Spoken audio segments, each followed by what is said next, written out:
I bimbi? Sì. E cosa fanno?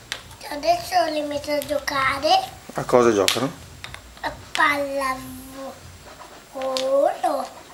a tennis, tutti a tennis, giocano tutti i tornei. Tutti i tornei? Ma a tennis o a pallavolo? A tennis? No, a pallavolo. Un torneo di pallavolo. Sì? Sì. Come al solito.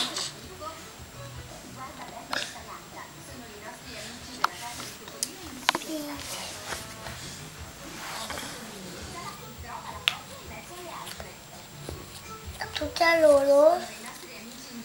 Dai, vedi che giocano. Guarda. Sì. Guarda che è caduta. Chi è quella lì? Bea, è caduta la Bea. È la Bea? Sì, ho fatto appunto Gianluca.